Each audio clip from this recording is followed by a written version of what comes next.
بيده الملك وهو على كل شيء قدير الذي خلق الموت والحياة ليبلوكم أيكم أحسن عملا وهو العزيز الغفور الذي خلق 7 سماوات طباقا ما ترى في خلق الرحمن من تفاوت فارجع البصر هل ترى من فطور ثم ارجع البصر كرتين ينقلب إليك البصر خاسئا وهو حسير ولقد زينا السماء الدنيا بمصابيح وجعلناها رجوما للشياطين وأعتدنا لهم عذاب السعير وللذين كفروا بربهم عذاب جهنم وبئس المصير إذا ألقوا فيها سمعوا لها شهيقا وهي تفور تكاد تميز من الغيظ كلما ألقي فيها فوج سألهم خزنتها ألم يأتكم نذير قالوا بلى قد جاءنا نذير فكذبنا وقلنا ما نزل الله من شيء إن أنتم إلا في ضلال كبير وقالوا لو كنا نسمع أو نعقل ما كنا في أصحاب السعير فاعترفوا بذنبهم فسحقا لأصحاب السعير إن الذين يخشون ربهم بالغيب لهم مغفرة وأجر كبير وأسروا قولكم أو اجهروا به إنه عليم بذات الصدور ألا يعلم من خلق وهو اللطيف الخبير هو الذي جعل لكم الأرض ذلولا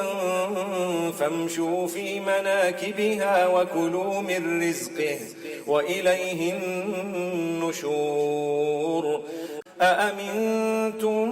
من في السماء أن يخسف بكم الأرض فإذا هي تمور أم أمنتم من في السماء أن يرسل عليكم حاصبا فستعلمون كيف نذير ولقد كذب الذين من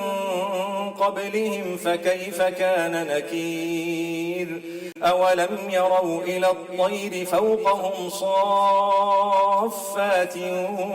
ويقبضن ما يمسكهن إلا الرحمن إنه بكل شيء بصير